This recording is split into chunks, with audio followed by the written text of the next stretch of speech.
A condemned house, what a nightmare.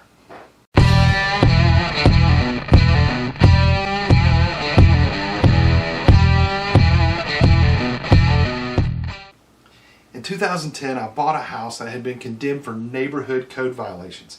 This means the property had gotten, either overgrown yard or trash on the property or some kind of exterior problem that was becoming a neighborhood eyesore.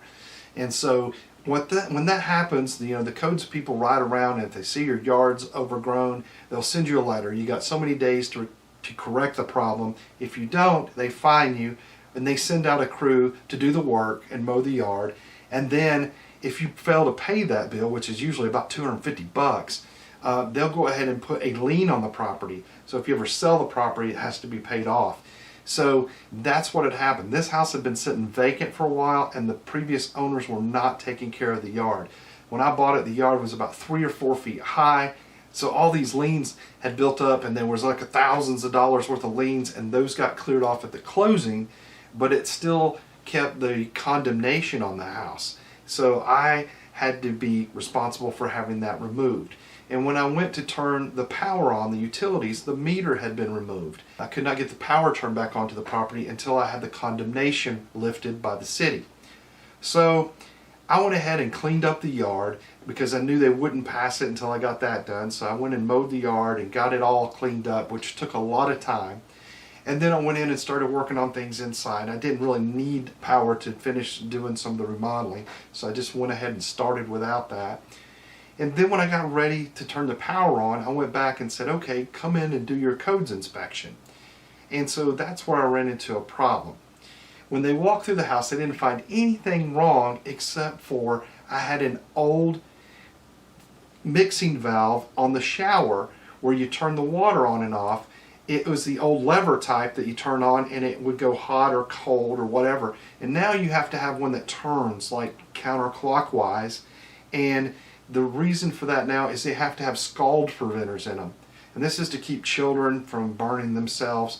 You can only turn them so far. You can't turn them all the way to hot. You can set that scald preventer to keep it from going all the way to the hottest point. And so this property did not have a scald preventer on the shower and bath. It's a tub shower combo. It did not have a scald preventer on it. I understand the safety regards there, but this is something that would have been grandfathered in had this not been condemned. The mixing valve worked fine. It didn't leak, or there was no problems with it. It just didn't have a scald preventer. Well, the problem with this is it's inside the wall. The only way to get to it is to cut a hole into the bedroom wall, and then that would expose the mixing valve, which I could go in and then take out and replace with a new one. They're not real expensive. It's about $100 for a mixing valve, but it's a lot of time and energy, and plus you're going to have to, once you cut the hole in the wall, you got to put the wall back, so it's a little bit of work there. But I found out there was even more to it. He said, you need to go get a permit. So I had to go downtown and get a general permit, and then I had to go get a separate permit that underneath the general permit is called a sub-permit for plumbing, so that I can get the plumbing repaired. And I have to use licensed contractors to do this. So it ends up being way more expensive because I have to buy a general permit, I have to buy a plumbing permit, and I have to go hire a plumber. And I got to talking to the plumber, and he said, look, most of the time we have to do the work and we sign off on it. He said, really all they want is my signature. And he said, and I don't normally sign off on other people's work, but you seem to know what you're doing. If you can do the work, you do the work, and I'll come look at it and I'll sign off on it and I'll be there with the inspector. And I said, okay. So, and he said, I'll do it for a lot less money. So he did it for about a third of what it would cost me otherwise. So I went ahead and did the work, and I have to leave the wall open so that the inspector can still look at it. So he comes and looks at it, but I can't turn the water on to hot. And he says I have to have the water to 120 degrees or he can't pass me. I can't heat the water up because I don't have power, and I have an electric water heater. So without the electricity, I can't get the water to 120 degrees. So I can't get the electricity turned on until I get this plumbing inspection passed, and all the codes have to be cleared, and then I can get the condemnation lifted, then I can get the power turned on. So it becomes a catch-22.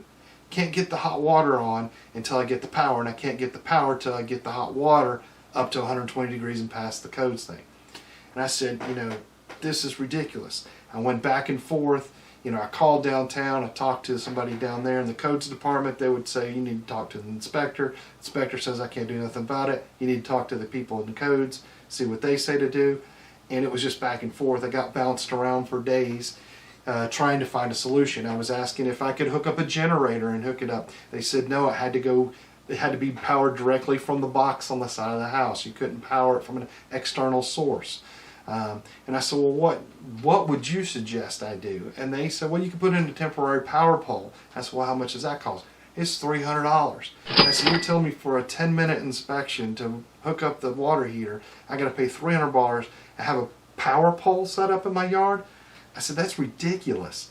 I said, why can't you just put the meter in, let the water heat up, check the water, and if it works fine, then pass it and leave my meter in and let's move forward. Or if it doesn't pass, take the meter out. You fail my inspection. That didn't make sense to them. The government doesn't do things that make sense. They just can't. They have their rules, and they don't care whether it's costing you money or time or energy or whatever. So anyway, after days of going round and round with these people, I finally got in my truck. I went downtown and said, I want to talk to whoever's in charge of the codes department. And I get to the top level, which happens to be a woman, and I said, hey, I got to get this fixed. So she gets on the phone and she calls in the inspector, and he says, well, I tell you what, I don't care how you get the water up to 120 degrees. I don't care where you get your power from. If you can get it up to 120 degrees, I'll pass it. And I said, done. I'll take care of that. So what I ended up doing is I walked over to the guy next door. His house was only about maybe 25-30 feet away from mine, and his box is on that side of the house, my box is on this side of the house. We're right across from each other, and he's got an outlet right next to his box, an exterior outlet. I walked over, knocked on his door, and I said, hey, I'll give you $50 to let me borrow your power for about 30 minutes. He said, no problem, dude, and I handed him $50. I went up underneath the house, hooked up the water heater, plugged it into his house, and then I called the inspector and said, come on out, I'm going to have your hot water in about 20 minutes. So by the time he gets there, the water's hot, everything worked fine, and he passed me, and I got the codes violation cleared, and I got the condemnation cleared, got my meter put in, and got the house up and running. But it was a nightmare, and it cost me a lot of time and a lot of money and a lot of effort.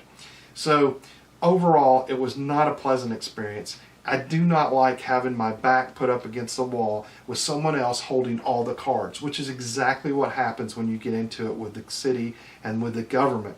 And they hold all the cards. They can stop work on your property. They can shut you down. They can keep you from making money, and they can make you do whatever they want before they pass you and give you the clearance to go ahead and do what you need to do. So you really have no control over the situation, and you feel totally helpless, especially when they put you into a ridiculous catch-22 situation where you can't get out of it, and they're just not equipped, and they don't care at all about fixing your problems. They just don't care. So unfortunately, for those reasons, that's why I do not like to buy condemned houses. And one of the telltale signs of that is when you drive around and look at houses, if you see the meter gone, at least in my city, if the meter's gone, it's a good possibility it's condemned. Not always, but it's a good possibility. Here, if it's sitting vacant for longer than 6 months to a year, they can go ahead and pull the meter. So if you don't have a meter because it's been sitting for a while, they do make you do what's called a safety inspection. It's different from a codes inspection. You're not having to bring it up to code, but you're just wanting to make sure that there's no exposed wiring and there's no fire hazards inside, like no one's left the stove turned on and the power's gotten cut off and they've left it on or something like that. So they just walk through, make sure the stove's turned off, there's no exposed wiring anywhere, and there's nothing that looks like it might start a fire if they plug the electrical back in. So if everything looks okay, they'll go ahead and put your meter back in and you're good to go. So that's not really a big issue. But you do not want to buy a condemned house if you can keep from it. And if you do buy a condemned house, you want to make sure you buy it really, really, really cheap, because you're going to have a lot of headaches and a lot of permits and inspections and all kinds of red tape you're going to have to go through to get it out of condemnation. So like I said, this was a really simple condemnation. It should not have taken me the time and effort it took to get it out of condemnation, but it did. And so I can only imagine if it was really condemned for structural issues or electrical issues or some other really serious, problems, that would probably be even worse. Thanks for watching. If you enjoyed this video, please press the like button. And if you'd like to see more, subscribe to our channel. And don't forget to hit the bell for notifications so you know when we release new videos. And if you'd like more information on real estate investing, go to retirerichwithrealestate.com. Until next time, I'm Paul Price, teaching you how to retire rich with real estate.